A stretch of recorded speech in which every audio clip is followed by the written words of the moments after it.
Welcome to The Cap, where we are here to speak with college reps and other professionals in the field of college admissions to help answer all your questions and guide you through every step of the process. So if you're serious about college admissions, you've come to the right place. Are you ready? Let's talk about it. And now, here's your host, Dr. John Durante.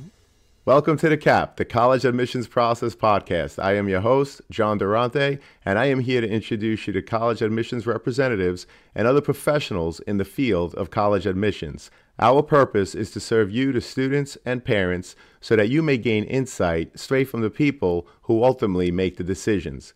Regardless of whether you will apply to a particular school being highlighted, you should listen to all of the episodes, as each guest will give you tremendous insight and advice on every aspect of the college admissions process, prompting you to come up with your own follow-up questions for when you visit campus or meet with a college admissions representative yourself.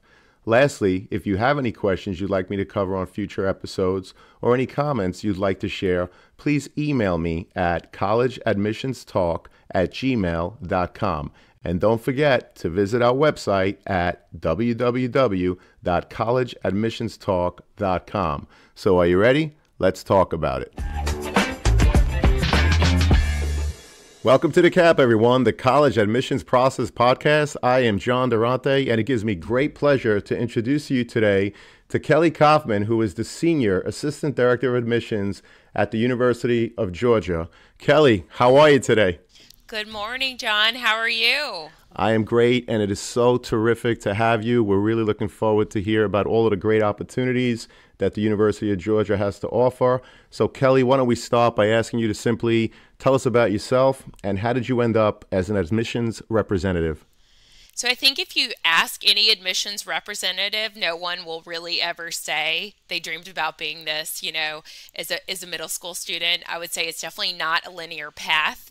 I went to college and studied education as well as business, ended up working in insurance for a couple years, and I found out that I don't think that was exactly all that I had dreamed of.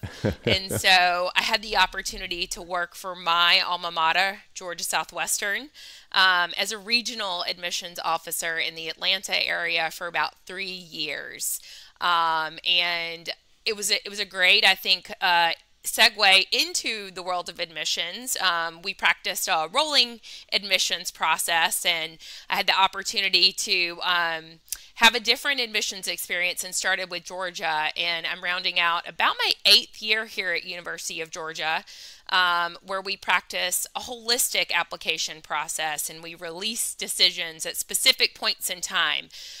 So I definitely think that there's a lot of merit in my experience having worked at multiple universities, and just having the opportunity to share about what makes this place special. Well, that's terrific, and we're all looking forward to hearing all about it. So, Kelly, what does the University of Georgia offer both inside and outside of the classrooms that make it appealing for so many students to want to apply and ultimately attend? Sure. So a little context about the University of Georgia. We're located in Athens, Georgia. Athens, Georgia is about 90 minutes northeast of Atlanta. Jet Setter magazines actually recognize Athens as one of the hippest cities in the South. And jokingly, this means that we have the highest concentration of beards, baristas, and man buns than any other university in the South. But all joking aside, Athens is a really important backdrop to the student experience on campus because of that music and art scene, the creative culture and community that students can experience right across the street from our historic North Campus. Now, beyond the city of Athens, Georgia's a fantastic place too. We are actually one of the largest public universities to require that students graduate with a form of experiential learning. And this is certainly something that you find at smaller liberal arts schools typically that have enrollment closer to 3,000 students, but Georgia has 30,000 undergraduates. Wow. So we're a big place.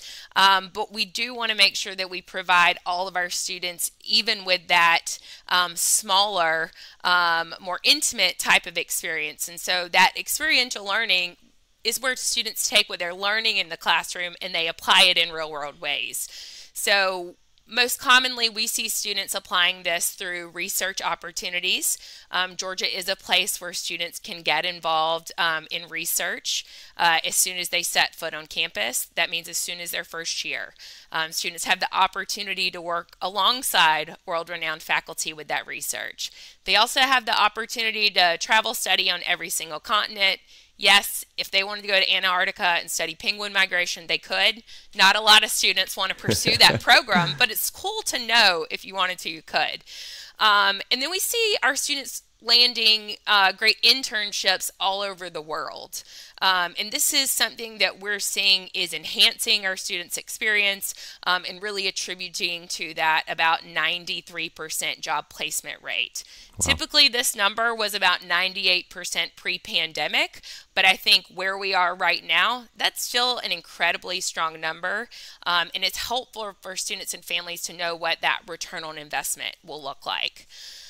We're also a place where students can explore majors. And when I say that, we're home to about 200 majors across 18 schools and colleges. So we pretty much have every single major with the exception of nursing. And we have a great tool on our website where students can find out about career paths and what we offer.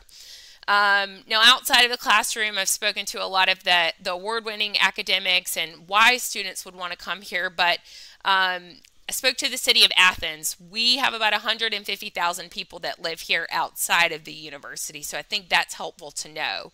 But the students comprise about 40,000 with undergraduate and graduate population, and there's about 800 clubs and organizations on campus.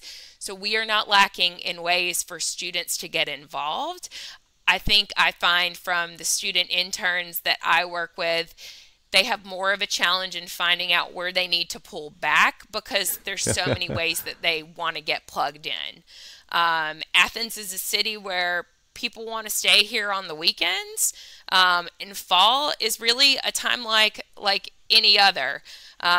We have students who don't really care for sports when they come to Georgia. Can you believe that? But when they're here, the school spirit is really contagious. And when you're around that type of environment, I think it's really easy to buy into the community and the academic experience. And a strange thing when you visit Georgia is that you'll find that almost every student's walking around with a UGA t-shirt on. So a tip to students as they're visiting colleges, look around and see what t-shirts the students have on. I've been to universities where not everybody is wearing the college t-shirt that they're visiting, and I think that sometimes really speaks volumes into the buy-in of the student population. Well, that's great advice and very telling. You're right, whether or not there's school spirit. And with over 40,000 students, and that's undergraduate and graduate, I love how you explained how, yes, it's a big school, but you work really hard to make it a small school feel for each and every one of your students. And by the way, you guys do an amazing job in terms of accepting students, but also keeping them there. Recently, I read that 96% of your freshmen actually returned. So congratulations to you and your staff for the great work you do, again, to select students, but also all the great work that the university does to make sure that they are happy and that they return and stay there and ultimately graduate with their bachelor's degree and beyond. So congratulations on all of that. So Kelly, that leads me to my next question. What is the average profile of the current freshman class? Sure. So one thing that you'll see is in August, we'll post our official numbers for the 2022 cycle. So right now, the 2021 numbers are available on our website. I think it's helpful to mention that if you don't get them all down at one time, they're there. But in our process, we practice a whole student review, meaning that we look at everything in the file. But ultimately, it is going to start with academics because we want students to be successful when they come to the University of Georgia. And so the two key things that we look at the most are going to be the grades a student earns in high school and the rigor of curriculum that they are choosing to take relative to what's offered at their school. I say that specifically because schools offer different opportunities. We recognize that, and so we do consider that in our process. So when we're looking at the academic profile, our middle 50% ranges would be a 4 to 4.27 core GPA, meaning that we recalculate a student's GPA. What's listed on their transcript can be crossed out. We're actually going in and saying, okay, how many A's do you have? How many B's do you have? How many C's do you have? And coming up with that new number. That is our attempt to level the playing field on a national scope. GPAs can be communicated in so many different ways. I've seen a 10.0, a 6.0. You've got emojis at times. That's my college admissions joke. But it can be confusing, so know that we recalculate that. We also see that our middle 50% of admitted students have between 7 to 12 advanced placement, international baccalaureate, or dual enrollment courses. And again, this is within the context of the high school.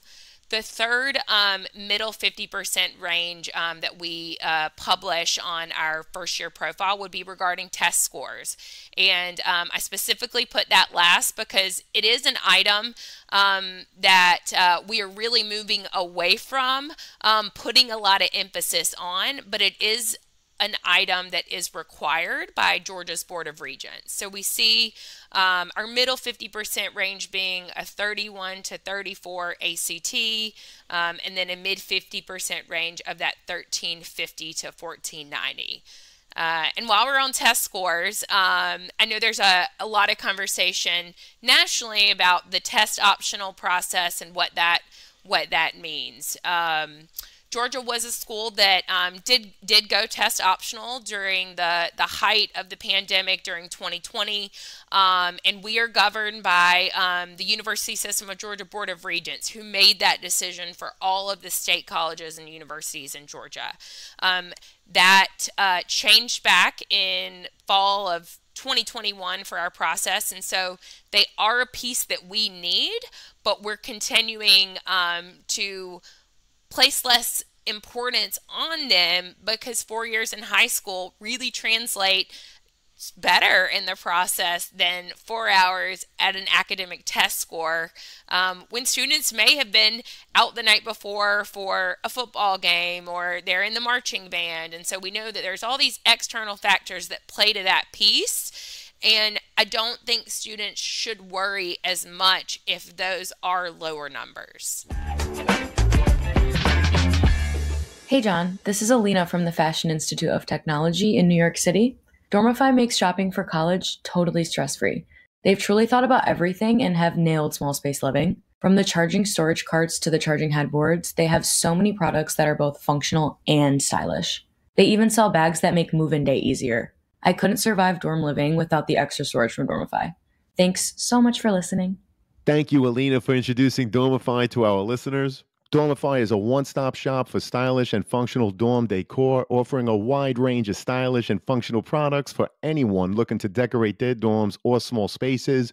From bedding to wall decorations to storage solutions, Dormify has everything you need to transform your living space into a comfortable and stylish home away from home. Use our exclusive coupon code COLLEGETALK, that's one word, College Talk, to save 15% on most products when you shop at dormify.com or through the link provided in the show notes. Please note that if you make a purchase through the affiliate link or coupon code we provided, the podcast will receive a small commission from Dormify. But rest assured, we would only promote products that we truly believe in and think will benefit our listeners. And now, back to the show. Well, I think that's a great explanation, and thank you for sharing that test scores are required by the Georgia Board of Regents. And I also like your explanation in terms of the GPA and how you recalculate it, but also why you recalculate it. You're getting students from throughout the country, hundreds, if not thousands, of different high schools which have different metrics, like you said, a 10-point scale, 4-point scale. Hey, some even use a 100-point scale. So thank you so much for that explanation. I think that's awesome and very helpful to students and their parents. So we talked about that middle 50%, the average profile of the current freshman class. So Kelly, what advice would you give a student if they fall lower than the current class average? Should they apply, and how can they enhance their overall application? So I think my first piece of advice would be to listen to your school counselor. They are an expert in this process, and I promise you they know what they're doing. They work closely with admissions officers at all universities, and this is a relationship that we work very hard to nurture. And so not only do they have insight from our team, they also usually have a good bit of data that can help make an informed decision on what your target or your reach school may be. And that can kind of help frame should you apply or not if you are lower. I will say that all colleges and universities are going to start with your academic performance. And while other factors will be considered, you got to keep in mind that you go to college to be a college student first. And so I don't ever want to say that you shouldn't apply, but I think you need to be realistic with where you fall compared to a middle 50% profile. Those numbers that I just named off, not everybody has those numbers. So there are students who are lower than those ranges. But there are students who had those numbers who were also not admitted. So I think those are pieces to help keep in mind as you're trying to make that decision. In terms of how you can enhance your application, we certainly understand that dips, peaks, and valleys are going to take place throughout your academic career. COVID is something that we definitely see, and we notice that in grade trends. I don't think that that is something that has to be explained, but if there are dips in your academic performance, those should be communicated somewhere in an application. Admissions offices really value context, and so knowing if there was something that happened to you in that second semester of your freshman year that attributed to that dip in your grades, but then we see your sophomore and junior year increase up, those are pieces that are helpful to us as we see you in that whole student review process. Well, that's terrific advice, and again, a terrific overview. And again, we have to give kudos and a shout out to all the guidance counselors out there that truly are a wealth of information. So students and parents, please continue to work very closely with your guidance counselors. They know you, they know their high school's curriculum, and most importantly, they know colleges and what they're looking for. So make sure you're working with your school guidance counselor always. Kelly, do you recommend declaring a major on the application, and what would be some benefits or negatives in doing so? Sure. So I think this is probably a urban legend or myth for Georgia's process is that we admit by major. And again, all colleges and universities do things a little bit differently, but here at Georgia, we value major exploration, and we don't think that a 17 or 18-year-old needs to have life figured out. You heard me talk about everything not being a linear path. So if a student knows exactly what they want to study, sure, they can list it on the application. The benefit to that is they wouldn't have to change it at a later date, but also if they have done work that maybe supports that area, it's always great to see that there's a reason why you chose this major, and you've done some things that support that. On the flip side, it's okay to not list a major if you don't know what that's going to be. In fact, we let students change their major as soon as they have paid that commitment deposit. And so we have students who are admitted right now who will change their major before orientation, and that is something we are completely fine with because about 40% of our applicant pool will change their major within this process. And that is totally fine because it's not the basis of an admissions decision for us.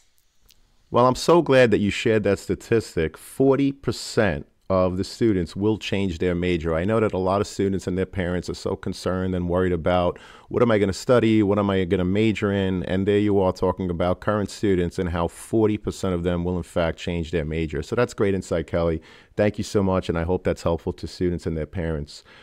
What are the different ways a student can actually apply to the University of Georgia, and are there any benefits to applying either way? Sure. So, Georgia uses an early action and regular decision application.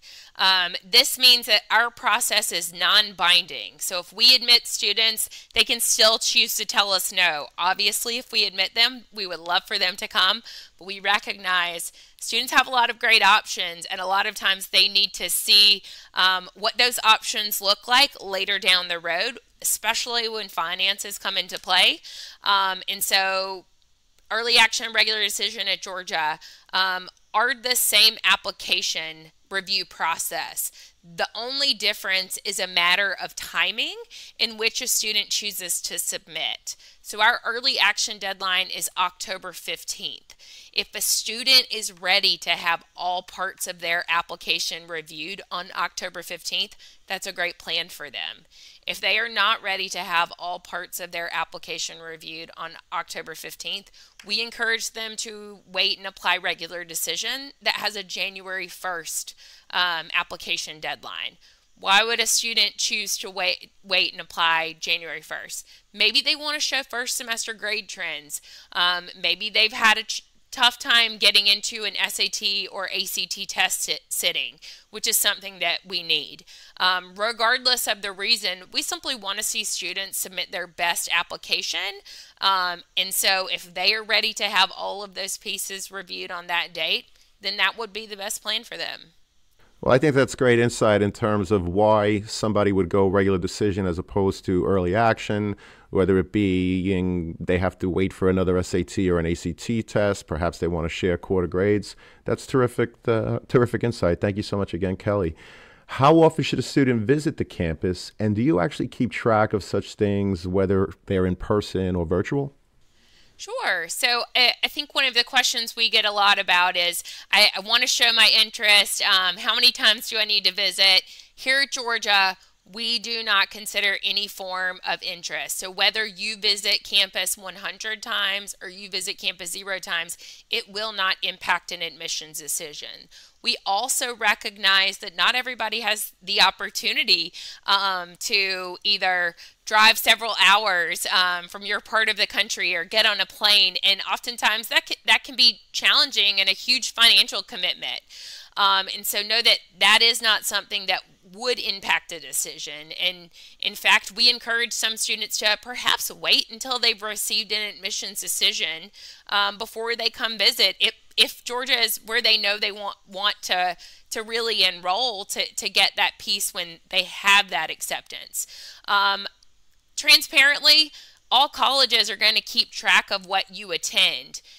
It doesn't mean that they're going to use it in an admissions decision, but I know that we keep track of who comes to our events, because we need to make sure that these programs are a good use of our time, but they're also serving students in the manner that we would hope so.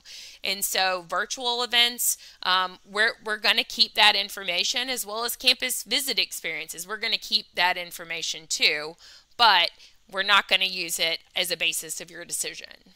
Understood. And so what are some of the other things that a student can do to make you aware that they, in fact, truly want to attend the University of Georgia?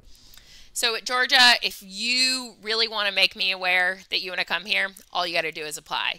I know that sounds crazy, but we've gotten food in the mail. We get cards sometimes. We get handwritten letters. But all of those pieces are not going to be considered. The only information we're going to consider is what is in your application and those required pieces. So if you really want to come to Georgia, all you need to do is submit an application. I love it. Great advice. How about on-site interviews with prospective students? Do you conduct them? If so, what advice would you give to a student preparing for their interview? Sure.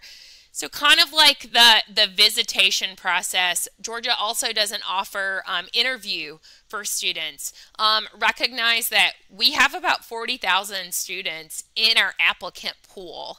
And our entire office, not specific to recruitment team, is about 45 people. And we simply don't have the means to interview students. And so one of my biggest tips to students applying in our process is to consider your application, your interview. And oftentimes I hear, well, it's harder to put these things into writing. That said, that's the only piece we're going to be able to use. So you want to make sure that you're effectively communicating the things that you want our admissions office to know about you as a student. I think that's really important advice in terms of using the essay to really let the admissions person know what your character is, what your personality is. And it's not an easy thing to do, but that's why students, you need to take time with the essay. Certainly not something that you do in one sitting. You start, you stop, you reflect, you go back to it to give that best view of who you are as a person. Again, your character, your personality, something that is not easily found somewhere else on the application. What are some examples of college essays, Kelly, now that we're talking about college essays, that stuck with you, and when you read them, perhaps you thought, wow, this student really needs to come to the University of Georgia? So for the essays, this can be a tricky part because you may want to tell us about how much you want to come here, or you may reshare information that's in your application. But a really good thing to consider when writing your essay is to A, know your audience, but B, use this as a place to share new information in your application where you're not exactly sure where it may fit.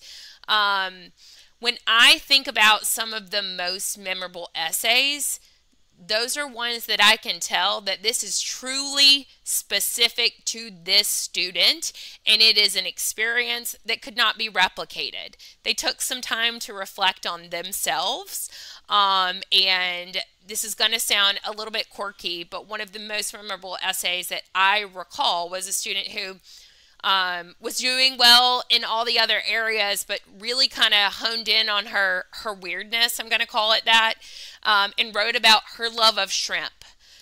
She liked shrimp all different ways. Her mom had an extra refrigerator for shrimp. She had shrimp t-shirts. She liked it scampi, fried, grilled. And the topic was, tell us something interesting or amusing about yourself that, may not be, that we wouldn't know otherwise. And she nailed it. No, this was not something that, students may think of as being something college admissions officers want to read. But what we want to see is who you are as a student. And so a tip would be don't write about what you think we want to hear. Write truly what is specific to you and what makes you special, cool, and interesting. Even if it is something like loving shrimp, the student wrote the essay really well, and I learned something new about them. So that's fantastic. And for whatever it's worth, Kelly, I love shrimp too. So that's fantastic. Well, thank you so much for that insight. What about teacher letters of recommendation? What are you looking for to help get a better picture of the candidate? And are there, again, examples of letters that really stuck out and made an impression on you? This is a really great question because oftentimes teacher recommendation letters, we get the question of, can I send more? How many do you require? Georgia has a teacher recommendation as being optional. While we want one, I want to emphasize on the reason why it is optional is because we recognize teachers have a lot on their plate. And let's say at the end of the day, that was the one piece that an applicant was missing. We would not want to penalize a student for not having that one piece. So recognize that is the reason why it is optional. While we would like to see one, we want to see a teacher recommendation letter from somebody who knows you in the classroom, not that knows you in the community, that knows your involvement. They know you and your capability as a student in their classroom. Typically, junior teachers see a lot of growth in their students as that's a time period where there is a lot of growth for a student in the classroom. Some of the more memorable teacher recommendation letters for me are when a student has a lower grade in that classroom, or maybe they had a lower grade the first semester, and the teacher can speak to the student seeking help outside of the normal classroom setting, coming to study hall, coming to the classroom earlier, putting in that work ethic to pull that grade up, even if it is from a C to a B. That shows us not only are you willing to put in the work, you know how to advocate for yourself. That's a really big thing at a place like University of Georgia, where there are a lot of students. We want to be able to see that students know how to tap into resources so that they can be successful in navigating the academic climate. Well, that's great insight for students, parents, but also for teachers. And you're right, teachers definitely have a lot on their plate. So we want to give a shout out to all of our teachers. We love what you do, and we appreciate all the great things that you do for the students and parents. So thank you to all the teachers. Kelly, what about students that may have had an IEP or a 504 in high school? You know, they come to the University of Georgia. What services do you provide to help make sure that they succeed? Sure. So Georgia has a really helpful disabilities resource center that has a lot of information on their website on what that would look for students with documenting learning disabilities. One of the first steps after you're admitted is they will ask for that information to be submitted so they have it on hand. But then they're also going to be able to connect you with all the resources to help you be successful at Georgia. Maybe it is you need help taking notes in a classroom, you need additional time on testing, whatever that may be. They're going to help you make sure that you know about those tools and how it's going to help you be successful. Well, terrific. Well, thank you so much for that, because I know that there's a lot of students that did have an IEP and their parents, and they are concerned and they worry about these things. So I appreciate you sharing that. In closing, Kelly, what are the 3 top pieces of advice you would give to students and their parents getting ready to apply to college now? So I'll start with parents. And I say this as someone who has, many of our admissions staff here are parents who have made it to the other side of the process. Like they've gone through it and they're like, we can do this.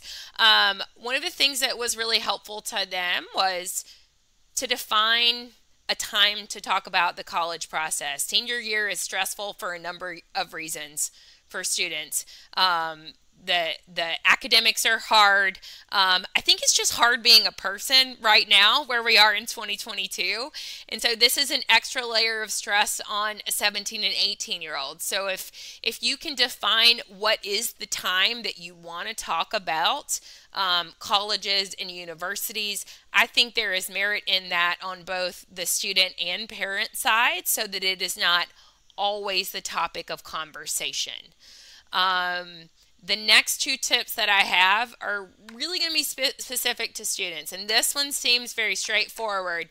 But students, you need to read the emails that we send you.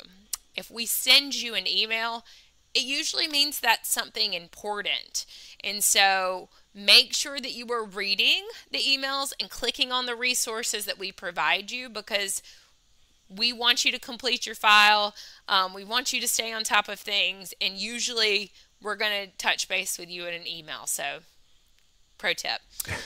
Last but not least, during this process, as a student and as a parent, there are a lot of things that you can control. There are also a lot of things that you cannot control, like the decisions that admissions offices and universities are going to make. We have institutional goals that we sometimes have to meet that have nothing to do with the student going through the process. And so know that there are things that are going to be within a student's control, and that is doing well in high school, doing well in the classes, doing their best in submitting their application. But there are things that are uncontrollable in this process, and those are things that you as a student and as a parent really should not worry about. Well, I think that's great advice. Control what is in your power to control, such as putting your best foot forward with grades and co-curricular activities, and leave the rest up to the admissions office. And ultimately, every student will end up in the college or university that is best suited for them.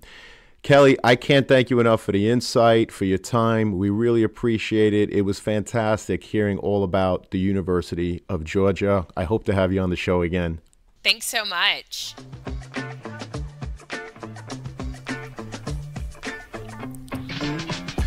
Thank you for joining us on this episode of The CAP, the College Admissions Process Podcast. We hope you enjoyed the show. If you did, please don't forget to tell a friend and follow us on Facebook, Instagram, Twitter, and wherever you listen to your podcasts. I am your host, John Durante, and I look forward to seeing you on the next episode of The CAP.